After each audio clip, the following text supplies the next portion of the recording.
Di jam 3 pagi, suara itu menembus kamar seperti celah cahaya yang tak diundang. Aku terjaga bukan karena tidur yang terganggu, melainkan karena nada percakapan yang tak lazim. Bukan suara Darren berbicara pada telepon biasa, melainkan suara yang berbisik penuh kepastian, seperti sedang membahas sebuah rencana yang harus berjalan mulus. Dia tidak akan curiga, kata seseorang di ujung lain. Ada tawa kecil yang disemprotkan seperti parfum mahal. Ada nama yang dipanggil, sebuah inisial yang terdengar seperti sebuah kunci. Aku menahan napas, mendengar setiap huruf. Hatiku berdenyut pelan, seperti jam tua di ruang tamu yang hanya berdetak untuk mengingatkan kita pada waktu yang terus berjalan. Kami sudah hidup bersama selama 25 tahun. Dua kata yang selalu terasa berat. Ulang tahun perak. Tidak ada anak, tidak ada rumah besar yang penuh mainan. Ada perjanjian hidup yang sederhana. Sebuah kondominium di pinggir kota yang kubeli sebelum menikah, sejumlah tabungan bersama, dan rutinitas yang rapi. Kopi pagi, laporan keuangan, rapat, pulang, makan malam sederhana di meja bundar kami. Aku adalah Naomi Sterling. Aku menghitung angka untuk hidup. Angka-angka itu memberiku rasa aman. Tetapi angka tidak pernah mampu menangkap suara di ujung telepon itu. Rencana yang tidak memihak padaku, yang merancang cara untuk menyingkirkan aku dari segala sesuatu yang sudah kubangun. Keesokan harinya, aku berpura-pura tidur nyenyak. Aku membiarkan Darren berangkat ke kantor dengan ciuman yang dipetakan, seperti ritual. Lalu aku duduk di kamar kecil kami dan membuka lembar-lembar yang selama ini kusimpan sebagai kebiasaan. Buku catatanku, password manager, file digital yang kusembunyikan di folder bernama personal. Aku bukan tipe yang bertindak gegabah. Kebanyakan orang melihatku sebagai orang yang tenang, sedikit kaku, perfeksionis dalam hal angka. Aku punya waktu dan keterampilan untuk mengurai sebuah rencana yang rumit. Sesuatu harus dikumpulkan. Bukti adalah bahasa keadilan. Pertama, telepon. Aku tak berpikir untuk melakukan sesuatu yang salah, tapi Darren sering meninggalkan ponselnya di atas meja ruang tamu ketika dia lupa. Hidup bersama seseorang selama seperempat abad berarti ada kebiasaan yang tidak perlu dijelaskan. Ketika malam datang dan rumah sunyi, aku menyalakan layar itu dan masuk. Nada pesan yang kutemukan bukan hanya penuh kecurigaan, ia menunjukkan pola. Ada pengingat kalender yang muncul beberapa kali selama sebulan terakhir. Call S, 11 p.m, S dinner, check S. Di sebagian catatan itu tertulis singkat, plan press, tonight. Ada juga lampiran, screenshot dari percakapan yang tidak kulihat sebelumnya, foto-foto restoran mewah, dan satu alamat email yang terlalu baru untuk datang dari seorang kenalan lama. Kemudian aku pergi ke rekening bersama kami. Sebagai akuntan, aku tahu cara membaca mutasi dengan cepat. 3 minggu terakhir ada penarikan besar yang kubaca, seperti bekas tapak di pasir. Satu transaksi sebesar $30.000 pada tanggal tengah bulan, ditandai sebagai transfer wire. Rekening itu bernama Kami Bersama, sebuah rekening yang seharusnya aman. Dalam kepala, angka itu berdentang teliti. Sumber dana, tujuan, tanggal. Aku mencatat semuanya. Ada juga tagihan kartu kredit yang menonjol. Bukan tanda belanja biasa, tetapi pembelian perhiasan di sebuah butik yang terdaftar di pusat kota. Hari berbeda, alamat berbeda. Namun pola yang sama. Hadiahnya tidak untukku. Satu hal lagi yang menyengat indera, parfum. Aku selalu mengerti perbedaan wangi. Darren selalu memakai kolon yang lembut, hangat, sitrus dan sedar. Sebuah aroma yang mengingatkanku pada petang-petang yang lama ketika kami masih muda. 3 minggu terakhir, ketika ia berpelukan selamat tinggal, ada aroma manis baru yang menempel di kerah bajunya. Sesuatu yang lebih muda, lebih manis, bau yang setengah mencurigakan seperti bunga yang sedang mekar di musim yang salah. Benda-benda kecil seperti itu bagi orang lain mungkin sepele. Bagiku itu adalah petunjuk. Aku tidak panik. Panik membuat orang melakukan hal bodoh. Aku memutuskan untuk mengumpulkan fakta, bukan membuat cerita. Aku menghubungi Candace, teman kerja yang selalu peka terhadap detail sosial. Kemarin di butik perhiasan aku lihat Darren bicara dengan seorang wanita muda. Katanya setelah sungguh-sungguh menyisipkan nada prihatin. Mereka tertawa. Dia memegang kotak kecil, bukan barang untuk dirimu, Naomi. Candace tidak tahu banyak tentang percakapan di telepon dini hari itu. Ia hanya melihat gerak tubuh, aroma, cara Darren menatap wanita itu, lebih hangat daripada ia menatapku belakangan. Selama beberapa hari aku menyusun peta, panggilan jam 3, pengingat call S di kalender, $30.000 menghilang, sebuah butik perhiasan, aroma yang tidak kuinginkan. Semua itu menyorot satu kemungkinan, ada pihak ketiga, dan ada sebuah rencana yang tidak melibatkan aku. Namun ada lebih dari itu. Suara di telepon menyebut sebuah strategi soal press dan tonight, kata yang mengapung terkait tanggal tertentu, pesta ulang tahun perak kami. Hubub sosial, meja penuh wajah, sebuah pidato, dan kemudian apa? Seorang pengacara yang diutus, sebuah dokumen yang harus ditandatangani di depan kerumunan. Gagasan itu membuat perutku mual. Mereka tidak hanya ingin meninggalkanku, mereka ingin melakukannya dengan cara yang memalukan, membuatku terlihat lemah di mata teman-teman kami, sehingga tuntutan pelepasan hak atas properti menjadi lebih mudah diterima. Aku berpikir tentang Celeste, ibu mertua yang sopan namun tajam. Celeste menyukai kontrol. Senyumannya seperti lilin kecil yang meleleh lambat ketika ia merasa siap untuk menutupi sesuatu. Jika ada satu orang yang akan memetakan sebuah manuver sosial, itu dia. Orang yang tahu bahwa reputasi adalah mata uang paling. Dan ada Sierra, nama yang bermunculan di pesan yang kucatat. Seorang wanita muda, terawat, selalu ada dalam foto yang kulihat di layar. Sierra tampak seperti versi masa depan yang disengaja. Rambut longgar, gaun yang cocok dengan sudut kamar yang penuh lampu. Ia bukan satu-satunya pembuat masalah, tetapi ia adalah wajah yang akan dipajang sebagai bukti bahwa suatu rencana telah berhasil. Kubiarkan saja investigasiku berjalan lambat tapi pasti. Aku membuat salinan setiap bukti yang kutemukan. Screenshot percakapan, print mutasi rekening, foto tanda terima. Aku menyimpannya rapi di folder terenkripsi. Ada sesuatu yang memberiku ketenangan ketika aku memberi label Evidence 1, Evidence 2. Lambat laun, peta itu menjadi sebuah dokumen yang bisa dibaca, bukan sekadar perasaan yang menyesakan. Di tengah rutinitas pengumpulan itu, sebuah surat tiba dari luar negeri.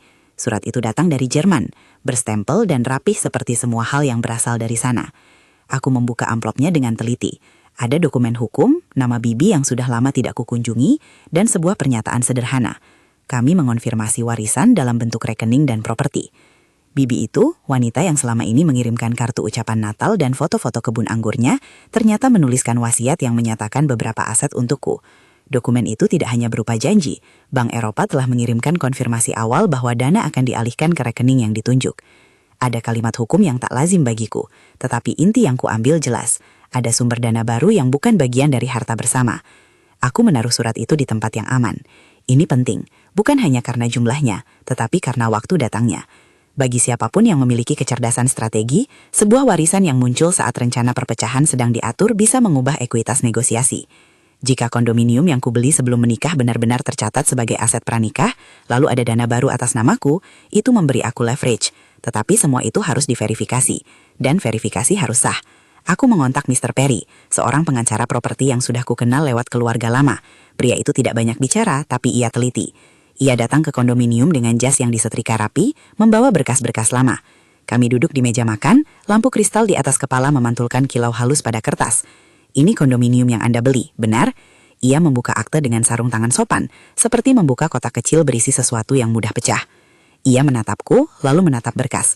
Tanda tangan Anda, tanggal, meterai. Tampak seperti aset yang Anda miliki sebelum pernikahan, katanya tanpa berusaha menenangkan. Kata-katanya mengalir tepat seperti yang kucari, dokumen yang mendukung klaim bahwa properti itu pranikah. Ada ketenangan yang mengalir di tubuhku saat Mr. Perry mengatakannya. Ini bukan kemenangan, ini sebuah kebenaran legal. Dalam pikiranku, aku tahu bahwa hukum tidak selalu berjalan seperti mesin otomatis. Setiap negara, setiap pengadilan punya nuansa sendiri. Namun memiliki dokumen yang menguatkan posisiku adalah langkah yang tak dapat diabaikan. Aisyah Cole datang selang beberapa hari kemudian, mengendap seperti sekutu lama. Aisyah bukan hanya teman, ia seorang pengacara keluarga yang pernah menangani kasus-kasus rumit. Kami duduk di sofa, kopi mendingin di meja. Aku menyodorkan folder bukti yang kubuat. Ia membolak-balik dengan teliti. Kamu melakukan hal yang benar, katanya. Kita akan mengamankan aset, kita akan menutup akses yang mungkin dia gunakan, dan kita akan menyiapkan opsi jika mereka mencoba memaksamu menandatangani sesuatu di depan publik.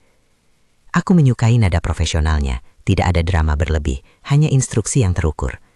Apa opsi terbaik? Tanyaku. Aku tahu jawabannya akan mengandung unsur ketidakpastian. Ia mengangguk pelan. Pertama, kita pastikan segala transfer yang mencurigakan ditandai dan kita dapatkan bukti transfernya. Kedua, kita secure rekening pribadi dengan bukti warisan itu.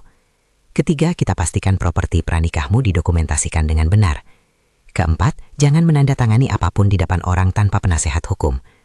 Ia menambahkan beberapa langkah teknis, singkat dan jelas, tanpa menjanjikan solusi instan. Itu yang kubutuhkan, sebuah rencana nyata, bukan harapan. Ada satu keputusan penting yang kudesain sendiri. Aku harus memastikan agar tindakan mereka tidak mengambil bentuk publik yang memaksa. Jika mereka merencanakan sebuah pengumuman di pesta, sebuah pengumuman yang akan membuatku tampak lemah dan tergesa, maka aku harus mengubah arah kejadian itu menjadi keuntungan. Sumber kekuatan mereka adalah publisitas, sumber kekuatanku adalah bukti. Mereka menggunakan panggung, aku akan membawa bukti ke panggungku sendiri, tetapi hanya setelah aku siap. Di antara email balasan dan percakapan telepon, aku menghabiskan malam-malam menulis, mengecek, mengorganisir. Ada hening aneh ketika aku menggulung kepala pena di jari. Lampu kristal di ruang makan memantulkan kebimbangan, sebuah cahaya lembut yang tak memutuskan. Ada juga rasa marah yang dikendalikan di dalam diriku, seperti sungai yang dialihkan melalui saluran beton. Kuat, terarah, tidak semena-mena. Sementara itu, Darren melakukan hal-hal yang tak berubah. Ia menyiapkan pesta yang semakin mewah, mengirim undangan, melakukan panggilan kepada jaringan sosial kami. Setiap komunikasi itu baginya adalah pertunjukan keefektivitas. Celeste tersenyum di latar. Ia selalu ada dalam foto planning meeting, menegur hal-hal kecil dengan nada yang sopan. Aku membayangkan bagaimana ia memetakan siapa yang akan duduk di mana, siapa yang akan tersenyum paling lebar saat pidato itu dilontarkan. Mereka tidak menyadari aku sedang membaca pola-pola ini. Ada satu malam ketika Sierra muncul di sebuah sudut kota. Candace memberitahuku dalam sebuah foto. Gaun merah, bibir merah, mata yang memantulkan lampu toko perhiasan. Candace mengirim fotonya lewat aplikasi pesan. Lihat ini, bukannya aku sengaja memata-matai, tapi foto itu membuat sesuatu bergetar di kerongkongku. Bukan karena cemburu, tetapi karena sebuah pemetaan yang ingin kusejatikan. Wajah yang akan dipajang di pestaku sebagai bukti bahwa mereka telah berhasil merebut masa depan yang mereka inginkan. Aku memutuskan untuk menjaga wajahku tetap tenang di ruang publik. Di depan tetangga, rekan kerja, dan teman lama, aku tetap Naomi yang sama. Tenang, sopan, sedikit sinis ketika membahas rencana makan malam. Di malam-malam ketika aku menyusun strategi, aku mengenakan gaun sederhana. Ketika mereka melihatku di undangan tamu VIP, mereka melihat sebuah wajah yang telah ditempa oleh tahun-tahun kerja keras. Di dalam ada persiapan yang tak kasat mata, rekening baru yang kubuka atas namaku sendiri, password yang kuubah, akses email yang kulindungi, catatan yang tersimpan di beberapa lokasi digital yang berbeda. Langkah-langkah itu membuatku terjaga, bukan karena takut, tetapi karena fokus. Sebuah minggu sebelum pesta, aku menerima pesan yang membuat jantungku melompat sekaligus menenangkan. Notifikasi dari Bank Eropa itu memberitahu bahwa transfer warisan telah disetujui. Dana akan dipindahkan ke rekening yang kusediakan setelah verifikasi. Tidak banyak yang disampaikan, hanya serangkaian angka yang bagi orang lain mungkin hambar. Namun bagi aku itu adalah napas panjang yang bisa kusedot. Dana itu bukan hanya uang, itu adalah kebebalan. Itu akan memfasilitasi langkah-langkah hukum yang mungkin diperlukan jika pertarungan kami benar-benar berjalan ke ranah hukum. Ia menambahkan lapisan kebebasan yang membuatku tidak bergantung pada goodwill orang lain. Dalam waktu yang sama, aku menyadap jejak digital Darren dengan cara-cara yang sah menurut pilihanku. Menyalin notifikasi yang muncul di layar bersama, menyimpan log panggilan yang bisa kutunjukkan. Aku tidak memata-matai dalam arti melanggar hukum. Aku hanya mengumpulkan jejak yang telah ditinggalkannya di depan umum. Detail sederhana, panggilan keluar ke nomor yang terdaftar sebagai Sierra, notifikasi call S yang muncul pada malam-malam tertentu, transaksi yang mendukung kesaksian visual, semuanya saling menguatkan. Ada malam ketika Celeste mampir tak terduga untuk teh. Ia menatapku seperti wanita yang menilai kualitas kue. Kamu terlihat bersinar, Naomi, katanya dengan senyum yang tak sepenuhnya tulus. Aku membalas dengan sopan. Kami bertukar basa-basi tentang acara. Ia menyebut, tanpa sengaja mungkin, jika Anda menandatangani hal-hal yang kita usulkan, semuanya akan lebih mudah. Aku menelan kata-kata itu seperti obat pahit. Kalimat itu mempertegas rasa ancaman mereka. Bukan hanya sebuah akhir pernikahan, tetapi sebuah konstruksi sosial yang akan mengukir aku sebagai pihak yang relinquish, yang menyerah pada kenyataan yang mereka buat. Aku selalu mengingat bagaimana rasanya kehilangan sesuatu tanpa melawan. Itu seperti melihat sebuah gedung berharga runtuh karena retakan kecil yang tak diobati. Aku memutuskan untuk menjadi tukang batu yang teliti, menutup retakan sebelum angin merobohkan tembok. Persiapan terus berjalan. Aku berbicara pada beberapa orang terpercaya, pengacara bank, notaris, dan seorang teman yang bekerja di media publik. Semua konseling itu bukan untuk menggebalkan amarah, tetapi untuk menerangi jalan. Aku menolak godaan untuk berpikir tentang pembalasan yang kejam. Pendekatanku bersandar pada bukti, hukum, dan reputasi, bukan pada ledakan emosi. Aku tahu bagaimana acara seperti ini biasanya bermain. Drama besar, dan kemudian ketika debu mengendap, orang akan memilih sisi, akan menilai, akan memutuskan. Jika aku bisa menempatkan dokumen-dokumen yang tidak bisa dibantah di tangan yang tepat, maka mereka tidak akan begitu mudah menyusun narasi yang memalukan. Satu malam, ketika keluar untuk berjalan-jalan menenangkan kepala, aku melihat lampu-lampu kota memantul di kaca kondominium. Suasana seakan menahan napas. Di tanganku ada undangan pesta, kursi tertera, jam, dress code silver and black. Lucu pikirku, silver untuk perak. ada sebuah kotak kecil yang aku letakkan di meja. Kotak berisi salinan dokumen yang telah diverifikasi oleh Mr. Perry, screenshot percakapan, mutasi bank, dan salinan konfirmasi transfer warisan. Aku menaruh semuanya di dalam amplop yang kukunci dengan koda. Amplop itu akan kubawa ke pesta, bukan untuk ditunjukkan secara teatrikal, tetapi sebagai cadangan dalam tas kecil yang selalu kukendalikan. Hari demi hari menjelang pesta membuat jantungku berdetak cepat dan lambat sekaligus. Cepat karena persiapan yang menumpuk, lambat karena keheningan yang menunggu di seberang. Kadang aku memikirkan bagaimana ia, Darren, akan berdiri di atas panggung, memegang mikrofon, matanya menari mencari reaksi yang ia anggap memalukan bagiku. Kadang aku membayangkan Celeste menatap penuh kemenangan. Di benakku, adegan itu menjadi sebuah medan. Aku tidak ingin menyerah pada amarah. Aku ingin menghentikan rencana itu dengan ketenangan yang merobohkan niat mereka. Malam sebelum acara, aku menghabiskan jam-jam terakhir memeriksa hal-hal teknis, menata salinan dokumen di beberapa lokasi aman, memastikan Aisyah siap dan mudah dihubungi, mengkonfirmasi bahwa Mr. Perry telah menyiapkan afidavit yang bisa diajukan bila perlu. Aku memilih gaun yang sederhana namun elegan, silver, selaras dengan tema, bukan karena ingin bermain-main simbol, tetapi karena aku ingin representasi diriku yang berpadu antara yang klasik dan kuat. Di meja rias, aku menyeka krim dengan tangan yang tidak gemetar. Aroma kolon Darren mengingatkanku pada malam-malam ketika kami berdua muda dan bermimpi. Kini ia aroma dari masa yang berlalu. Aku duduk di tepi tempat tidur, memegang amplop dengan dokumen itu. Ada jeda panjang. Dalam keheningan rumah itu, aku merasa ada dua jalan, mundur dan menyerah pada hinaan, atau maju dan menunjukkan bahwa orang yang selama ini mereka anggap lemah, ternyata dilindungi oleh bukti yang tak terbantahkan. Pilihanku telah lama dibuat, bukan karena kebencian, tetapi karena harga diri. Ketika pagi pesta datang, aku menutup pintu rumah dengan lembut. Lampu chandeliers memantulkan sinar di jendela. Di dalam tas, amplop itu berat dengan fakta. Aku menarik nafas panjang, lalu melangkah keluar. Mobil menunggu. Sopir membuka pintu dengan gerakan yang otomatis. Ketika pintu tertutup, aku menatap keluar jendela. Gedung-gedung kilau dan lalu lintas yang berputar seperti roda tak terlihat. Di kursi belakang aku mengecek sekali lagi daftar bukti di ponsel yang kusembunyikan sebagai catatan. Ada satu hal yang jelas, aku tidak akan berbicara dulu. Aku akan menunggu momen yang sempurna untuk menempatkan dokumen itu di hadapan orang-orang yang merencanakan kehancuranku. Aku memilih jeda sebagai senjata. Mobil melaju, lampu kota berpindah, dan di antara gemuruh mesin aku merasakan ketenangan yang aneh. Bukan ketenangan penyerahan, melainkan ketenangan keputusan. Aku meloncat masuk ke peran yang telah kurancang. Bukan sebagai korban yang menangis, melainkan sebagai wanita yang mengerti kekuatannya. Bukan sebagai orang yang digerakkan oleh emosi, tetapi oleh bukti. Ketika kendaraan berhenti di depan gedung besar yang dipenuhi tamu, aku mengangkat tas, memeriksa sekali lagi dokumen di dalamnya. Di luar, lampu kristal ballroom memantulkan cahaya seperti mata yang mengintai. Di dalam, mikrofon menunggu, dan di dalam panggung akan ada sebuah pidato. Di luar, ada angin dingin yang menampar pipi. Aku menempelkan kertas undangan di saku, menarik napas. Di langit-langit, kabut lampu seperti tirai tipis yang menyingkap rahasia satu persatu. Di ambang pintu, aku menahan detak jantung yang mencoba meluap. Seluruh rencana yang kulatih selama berminggu-minggu bermuara pada satu malam. Di tangan kananku, amplop itu terasa seperti benda hidup. Ia mengandung dokumen, bukti, dan kebenaran yang akan dipaparkan bukan dengan jeritan, tetapi melalui bukti yang tak terbantahkan. Aku melangkah masuk, lalu sosok-sosok terkenal dan akrab menyongsong, tertawa dan menyalami. Mereka belum tahu bagaimana malam itu akan berubah. Mereka belum tahu bahwa sesuatu yang mereka rencanakan sebagai penghinaan akan segera berubah menjadi katalis kebebasan yang tak mereka duga. Aku melangkah melalui lorong yang diterangi chandelier, menyusuri karpet merah. Di setiap langkah, aku menata kata-kata di kepala. Tenang, rapi, akurat. Aku mengenakan topeng sopan, tetapi di belakang topeng itu aku membawa dokumen yang akan mengubah cerita.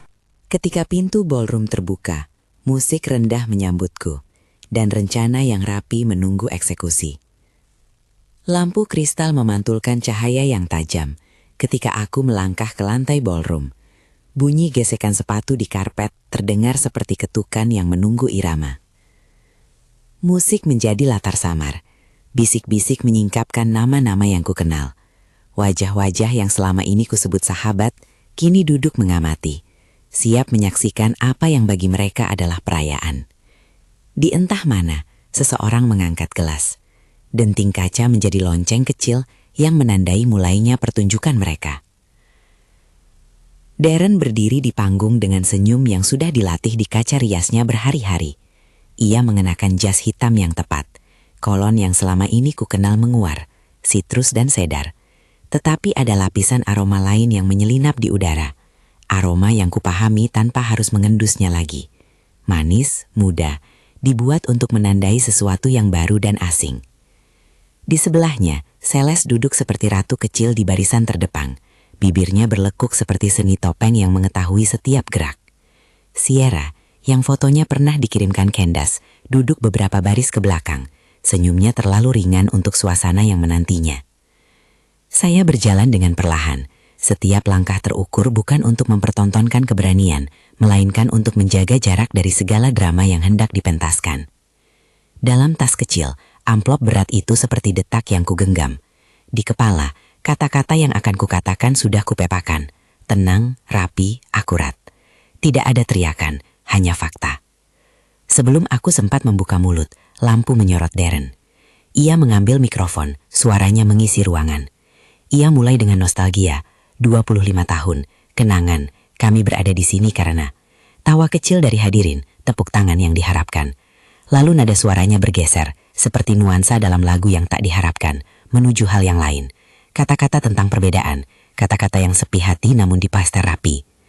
Ia berbicara tentang lapangan hidup yang tidak lagi cocok, tentang jalan baru yang harus ditempuh. Dan kemudian, dengan nada yang ia rancang untuk menjebak, ia menyebut ingin memberi Sierra kesempatan yang tidak akan bisa kita berikan lagi.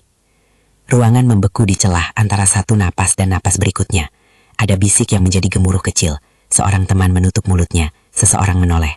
Celeste tersenyum, senyum yang menunggu momen pengakuan. Beberapa tamu menatapku dengan rasa ingin tahu yang bercampur simpati dan keingintahuan.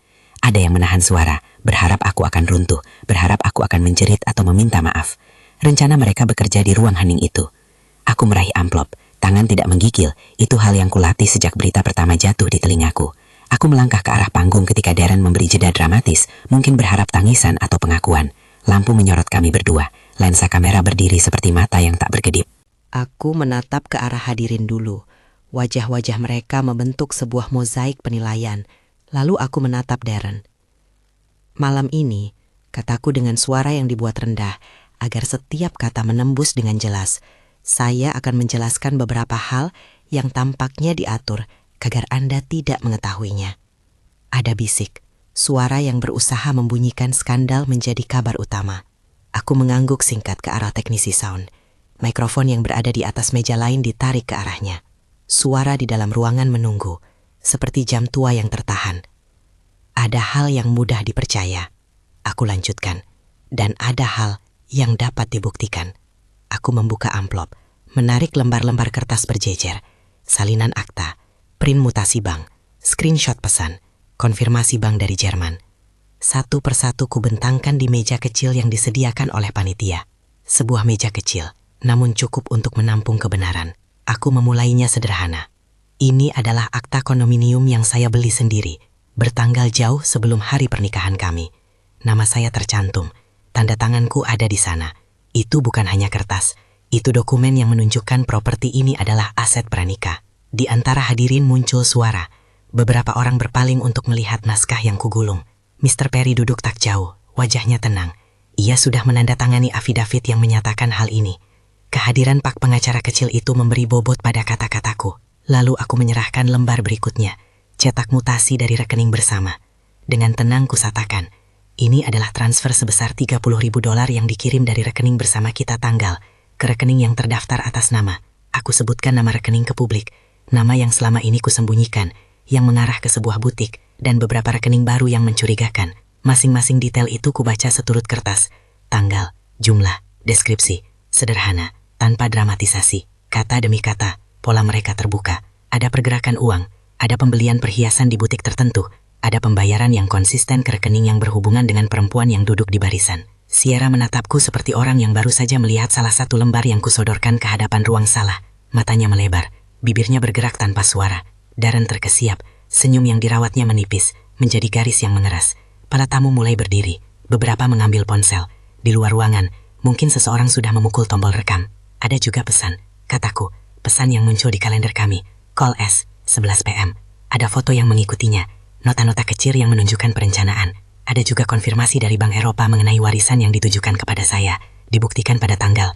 Aku menunjukkan konfirmasi transfer itu. Surat dari Jerman dengan cap dan nomor referensi bank. Hadirin bergeser. Mereka hendak memasang wajah yang tidak ingin terlibat namun tidak bisa menghindari kenyataan yang menatap mereka. Jarum di jam dinding seperti berhenti. Suara Darren nyaris terdengar. Ia mencoba menanggapi, mengumbar klarifikasi yang sudah sering dia gunakan di telepon. Ini salah paham, ia berkata. Tapi kata itu meleset di udara yang kini penuh bukti. Saya ingin mengatakan ini bukan seperti yang terlihat. Ia menambahkan, namun suaranya kehilangan akar ketika seseorang di barisan depan menuntut penjelasan atas nama bukti yang baru saja kusebut. Aku menahan diri dari menjelekkan Sierra. Aku tidak di sini untuk menghancurkan hidupnya, aku di sini untuk menegakkan kebenaran tentang rencana mereka. Saya tidak akan menyerang siapapun di sini, kataku. Saya berbicara tentang fakta. Lalu aku melakukan hal yang mereka semua tak duga. Ku baca satu pesan pendek ke mikrofon, bukan untuk mempermalukan, tetapi untuk menunjukkan pola. Dalam pesan itu seseorang menulis, kata-kata yang mereka kira bisa dibungkam oleh senyum. Plan press, tonight. Setelah itu hanya senyap, sebuah fakta yang sederhana namun mematikan. Di antara bisik aku melihat Mr. Hayes berdiri, wajahnya berubah warna. Ia menatap sekilas ke arah pintu lalu berusaha menata wajah. Darcy Hayes, pengacara yang mereka sewa untuk menutupi langkah mereka, menyadari bahwa narasinya runtuh. Ia tidak mencari konfrontasi di depan hadirin. Ia mulai bergerak seperti orang yang kehilangan pijakan. Tak lama setelah itu ia menghilang di belakang tirai. Pilihan yang diambil beberapa dari mereka yang tahu bahwa panggung telah bergeser. Sierra berdiri, matanya berkaca-kaca, bukan hanya karena malu, tetapi karena beban yang baru ia rasakan. Ia berusaha bicara, suaranya tercekik oleh rasa bersalah yang mendadak nyata. Saya tidak tahu, ia mulai, namun suaranya tidak cukup kuat untuk memposisikan dirinya sebagai korban. Di benak tamu, ia berdiri di bantalan antara kesalahan kecil yang disengaja dan manipulasi yang dirancang oleh orang dewasa lain. Aku melihatnya, dan di momen itu manusiawinya terlihat, bukan sebagai villain kartun, tetapi sebagai orang dengan pilihan buruk yang mengenal dampaknya. Celeste menunduk, wajahnya menegang. Ia tak lagi memegang kendali atas bagaimana orang akan bertindak melihatnya. Kebisuan yang tadi terpahat menjadi suara. Ini terlalu berlebihan, bisiknya pada siapapun yang mendengar, tetapi kata-katanya mudah diabaikan di tengah gulungan bukti. Rencana pelananya, menggunakan panggung untuk mempermalukan seseorang sehingga mereka relinquish hak, terbuka seperti buku tebal yang dibaca di hadapan semua orang. Reaksi sosial bekerja lebih cepat daripada yang mereka kira. Dalam hitungan menit, ponsel menyalakan lampu, notifikasi muncul. Seorang tamu yang akrab dengan media sosial sudah merekam bagian awal. Video itu menyebar lebih cepat daripada napas. Di luar ballroom, sekelompok tamu sibuk mengetik komentar. Di dalam, tatapan mereka berubah menjadi penghakiman yang tak mudah dipadamkan. Pertunjukan mereka berubah menjadi adegan pembalikan. Darren mencoba mengambil mikrofon kembali. Suaranya memaksa kembali narasi. Namun suaranya terdengar seperti alat peraga yang patah. Ini bukan yang kubayangkan, ia berulang. Ada penjelasan? Namun penjelasan tanpa dasar punah di hadapan dokumen yang kukemukakan. Ia mencari mata-mata sekutu pada tamu, tetapi kebanyakan kini menatapnya dengan kebingungan atau menjauhkan diri. Rekam jejak transaksi, pesan kalender, dan afidavit Mr. Perry berfungsi seperti cermin. Ketika orang melihatnya, mereka tidak bisa lagi melihat versi cerita yang ia rancang. Tepat ketika Darren kehilangan pijakannya, Aisyah berdiri dari tempat duduknya. Ia melangkah ke samping, mengangkat selembar afidavit yang ditandatangani mereka. Saya hadir untuk memastikan proses hukum akan berjalan.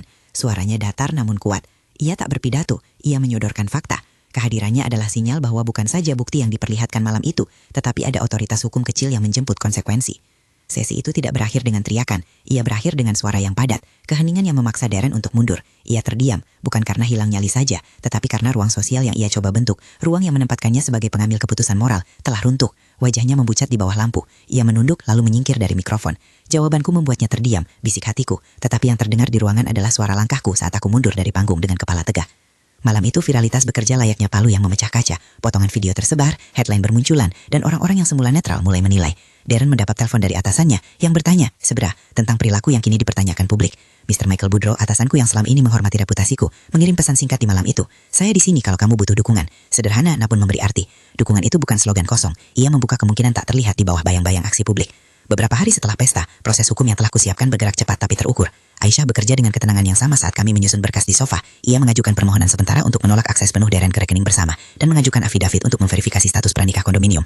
Mr. Perry mengirimkan dokumen-dokumen aslinya ke pengadilan dengan cap dan tanda tangan yang membuat argumen kami konkret. Bukti transfer dan screenshot pesan disertakan sebagai lampiran. Semuanya disusun agar hakim melihat pola yang konsisten. Ada upaya sistematis untuk melemahkan posisi salah satu pihak di depan publik demi mendapatkan keuntungan.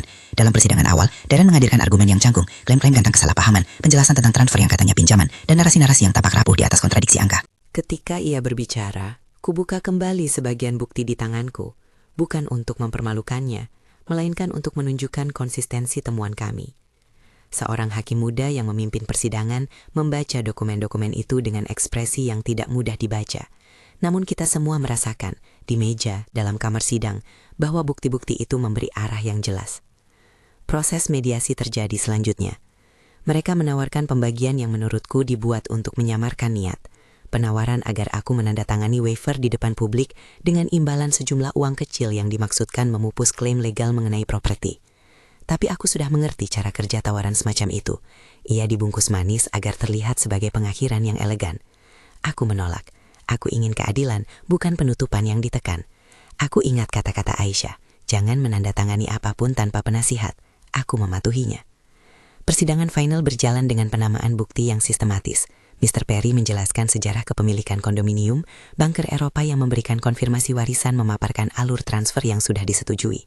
Saksi lain, Candace yang melihat Sierra dan Darren di butik, membuat pernyataan sederhana tentang apa yang dilihatnya, tidak lebih, tidak kurang. Saksi pedagang perhiasan yang menerima transfer menyatakan bahwa pembelian-pembelian itu dibayar dari rekening perusahaan tertentu yang terkait dengan nama yang sama yang muncul di mutasi. Semua elemen itu disatukan dan menjadi sebuah jaringan yang sulit disangkal. Pengacara Darren berusaha menantang reliabilitas screenshot pesan dan membahas konteksnya. Namun jawabanku sederhana. Ada pula cap bank, ada bukti fisik, ada surat asli warisan. Hakim dalam putusannya mengatakan bahwa konstruksi fakta menunjukkan adanya perencanaan untuk menggunakan ruang publik sebagai alat tekanan, dan karena itu properti pranikah yang tercatat tetap menjadi milikku. Ia juga memerintahkan peninjauan pembagian aset yang lain sesuai aturan hukum fiksi yang berlaku di negeri ini, membagi harta yang tergolong bersama berdasarkan kontribusi dan bukti. Akhirnya banyak hutang yang menjadi tanggungan Darren, terutama karena sejumlah transfer yang ditelusuri sebagai pengeluaran pribadi yang tidak pernah dikomunikasikan. Aku tidak merayakan kekalahan orang lain seperti selebrasi. Aku merasakan sebuah lega yang dingin seperti angin malam setelah badai. Ada rasa kehilangan atas waktu yang terbuang dan pada harapan-harapan yang dulu kusebut kami. Tetapi ada juga rasa kemenangan, kebenaran diakui dan mekanisme hukum memberi ruang agar tidak semua orang bisa memainkan ranah sosial untuk mengambil keuntungan. Konsekuensi tidak terhenti di ruang pengadilan. Darren kehilangan pekerjaan beberapa minggu setelah video itu viral. Rekan-rekannya menilai reputasinya tidak lagi cocok untuk posisi yang membutuhkan kepercayaan publik. Celesta menarik diri dari beberapa lingkaran sosial yang dulu ia pimpin. Pertemuan-pertemuan yang ia rancang kini menghindar agar tidak terjerat dalam kontroversi. Sierra menerima sorotan yang memaksa dia menghadapi pilihan-pilihannya. Ia menjadi contoh dari bagaimana ambisi yang tidak terkendali bisa membawakan reputasi rapuh. Aku merasa simpati terhadapnya pada satu titik. Bukan simpati yang membenarkan tindakan, tetapi simpati manusiawi terhadap orang yang terjerat dalam kehendak orang lain. Media membantu dan mengikis sekaligus. Ada yang menulis kisahku sebagai pembalikan heroik, kisah seorang wanita yang bangkit dari penghinaan. Ada pula yang menulisnya sebagai kisah rumah tangga yang seharusnya diselesaikan secara privat. Aku tidak mengontrol cerita yang beredar, tetapi aku belajar bagaimana menjaga batasan pribadiku. Wawancara dengan Mr. Budro yang menegaskan reputasiku profesional, pernyataan singkat kepada koran lokal yang menekankan fakta-fakta, bukan emosi. Media adalah alat, dan alat bisa dipakai untuk menambah kebenaran ketika digunakan dengan bijak. Dalam beberapa bulan setelah keputusan, aku memutuskan untuk membuat perubahan besar yang kubayangkan selama bertahun-tahun. Aku pindah ke Miami Beach bukan karena aku lari, tetapi karena aku memilih udara baru untuk kehidupan berikutnya. Di sana aku membuka usaha penerbitan kecil yang selalu kuimpikan, tempat untuk cerita-cerita yang kuat, untuk suara-suara yang sering diabaikan. Penerbitan itu adalah proyek yang menggabungkan kecakapan analitisku dengan cinta akan kata-kata. Di meja kerjaku, aku menaruh sebuah gelas kecil berisi pasir dari pantai, sebuah pengingat bahwa waktu terus berjalan dan kita dapat menata sisa waktu itu. Perubahan fisik juga disertai perubahan batin. Aku belajar untuk tidak membawa semua luka sebagai beban kebencian. Pembalikan nasib bukanlah balas dendam. Itu adalah penegakan hak dan penciptaan ruang bagi kehidupan yang berkelanjutan. Pergantian haluan ini memberi aku kebebasan finansial yang nyata. Warisan dari Jerman diproses, aset pranikah tetap kukendalikan, dan aku memulai bisnis yang memberi penghasilan dan arti baru. Aku berteman lagi dengan orang-orang yang mengapresiasi integritas lebih daripada sensasi. Dalam interaksi berikutnya dengan Darren, ada sedikit runtuh, bukan dalam bentuk serangan, tetapi dalam konsekuensi nyata. Ia kehilangan pekerjaan, reputasi, dan ruang sosial yang dulu ia gunakan. Ia menulis pesan singkat meminta maaf. Aku membalasnya satu kalimat singkat. Saya memilih hidup yang lebih baik. Itu bukan sok suci, itu tindakan yang nyata, menjaga jarak, menolak drama, dan melangkah ke depan. Celesta mencoba menghubungi beberapa kali, mencoba memperbaiki hubungan yang rusak di hadapan orang-orang yang pernah ia pimpin. Aku menanggapi beberapa pesan itu dengan sopan, lalu menutupnya, bukan karena kebencian, tetapi karena aku tak ingin menjadi bagian dari permainan yang pernah ia rancang. Sierra memberi pernyataan publik di mana ia mengakui perbuatannya dan meminta maaf pada orang-orang yang tersakiti. Ada proses rehabilitasi reputasi yang panjang bagi semua pihak yang terlibat. Kehidupan mereka tidak hancur total. Kita hidup di dunia di mana pelajaran penting seringkali mahal harganya. Di kantor penerbitanku, aku mulai menerima naskah-naskah perempuan yang menceritakan kebangkitan mereka setelah pengalaman pahit. Mereka menulis tentang pekerjaan, tentang kehilangan, tentang cara membangun kembali diri. Aku membantu mereka memoles karya, memberi akses pada jaringan, dan menyaksikan banyak suara menemukan panggung. Ada kebahagiaan sederhana melihat ide-ide dan kata-kata tumbuh menjadi buku-buku yang memberi orang lain ruang untuk bernafas. Satu malam, aku duduk di balkon apartemen baru, menatap lampu kota yang berkedip seperti permata di laut. Angin membawa aroma laut, berbeda dari kolon yang pernah kuhirup di rumah lama. Aku memikirkan 25 tahun itu, bukan untuk membenci, tetapi untuk mengakui bahwa waktunya telah berlalu. Aku menulis surat kecil untuk diriku sendiri, bukan untuk dipublikasikan, tetapi sebagai pengingat langkah-langkah yang ditempuh. Dalam surat itu aku menuliskan, ketika kebenaran diberi ruang, kebohongan kehilangan pijakan. Di momen-momen kecil setelah itu, aku menemukan kebebasan tidak dalam kemenangan atas orang lain, tetapi dalam kelapangan yang diberikan oleh fakta yang diakui. Aku mampu tidur tanpa terbangun karena suara di telepon tengah malam. Aku dapat menghitung uang bukan untuk mencari-cari alasan hidupku, tetapi untuk merancang masa depan yang bermakna. Aku berkeliling, berbicara di beberapa forum tentang kemandirian finansial dan perlunya menyusun bukti dalam menghadapi perpecahan, bukan sebagai manual hukum, tetapi sebagai pengingat bahwa persiapan memberi pilihan. Ketika orang bertanya padaku apa momen yang paling memuaskan, aku selalu menjawab hal yang sama. Bukan saat Darren terdiam di panggung, itu memang dramatis, tetapi saat hakim membaca putusan yang mengakui kebenaran. Di sana, hukum bertemu realitas, dan hidupku memperoleh landasan yang tak bisa dipatahkan hanya oleh kata-kata. Itu adalah bentuk kitten yang tak mengaum. Ada rasa lega lain, aku menemukan cinta baru, bukan dalam penaklukan atau sensasi, tetapi dalam persahabatan yang matang. Mr. Michael Boudreau tetap menjadi teman yang memberi dukungan profesional. Aisyah dan Mr. Perry menjadi sekutu yang kukenal lewat badai. Candace masih tertawa kencang di kafe ketika kami berbicara tentang hal-hal sepele. Hidupku tidak kosong dari kasih, ia hanya berbeda bentuknya. Tentu saja, bekas luka tetap ada hal-hal yang tidak bisa kuhapuskan. Tahun-tahun ketika aku merasa tidak cukup, kenangan akan momen yang hilang. Tetapi bekas luka itu tidak mengekangku. Ia menjadi pengingat bahwa aku telah memilih jalan yang mengutamakan kebebasan dan harga diri. Aku membiarkan angin menghapus sedikit demi sedikit jejak rasa sakit, menggantinya dengan kebiasaan yang sehat, sebuah kedamaian yang tidak perlu didengar oleh dunia. Di suatu sore, ketika aku sedang menandatangani kontrak untuk penerbitan buku pertama kami, aku tersenyum ketika seorang adaptasi drama dari kisah seorang perempuan selesai disunting. Dalam proses itu, aku bertemu penulis muda yang menulis dari hati. Ia berkata, "Kau memberi kami keberanian. Itu adalah hadiah yang tak terduga. Kebebasan yang kutemukan ternyata juga menjadi lampu bagi orang lain." Ada satu hal terakhir yang selalu mengundang bisik, bagaimana aku ingin orang lain melihat cerita ini. Aku ingin mereka melihat bahwa jawaban paling mematikan terhadap hinaan bukanlah teriakan, tetapi bukti yang tersusun rapi, bukan ledakan emosi, melainkan strategi yang bermartabat. Ketika aku mengambil mikrofon di malam itu, aku tidak mencari tribun balas dendam, aku menuntut ruang agar kebenaran didengar. Dalam keheningan itu, Darren terdiam, bukan karena ia kehilangan kata-kata saja, tetapi karena rencana yang dirancangnya harus mundur ketika dihadapkan pada dokumentasi nyata. Jika ada pelajaran yang kupegang teguh, itu bukan tentang bagaimana menjatuhkan orang lain, melainkan tentang bagaimana menjaga nilai diri. Aku menjaga martabatku dengan menuntut keadilan yang sesuai. Aku membuat keputusan berdasarkan bukti, bukan rumor. aku belajar bahwa harga diri dan kebebasan finansial memberi ruang untuk hidup yang lebih bermakna. Ketika aku menutup buku catatanku pada malam yang tenang, aku menatap jam di meja. Tidak ada telepon yang mengganggu. Di udara ada aroma laut dan kopi. Di luar jendela, lampu kota menari. Ini bukan akhir cerita, melainkan bab baru. Aku berjalan ke balkon, menghela napas panjang, dan berpikir tentang orang-orang yang menonton malam itu. Mereka yang terkejut, mereka yang menilai, dan mereka yang belajar. Jawabanku membuatnya terdiam bukan karena aku ingin membuat orang lain malu. Jawabanku membuatnya terdiam karena aku memilih untuk berdiri di atas kebenaran, di panggung yang dibuat untuk acara lain, dan mengubahnya menjadi momen pembebasan. Jika kamu menonton sampai akhir, aku ingin tahu momen mana yang paling membuatmu tertegun. Tulis di komentar dari kota mana kamu menonton. Aku ingin membaca dan belajar dari kisahmu juga. Dan jika cerita seperti ini menarikmu, jangan lupa mengikuti kanal ini untuk kisah-kisah lain tentang kebangkitan, keteguhan, dan bagaimana kebenaran kadang datang melalui fakta sederhana yang tak terbantahkan.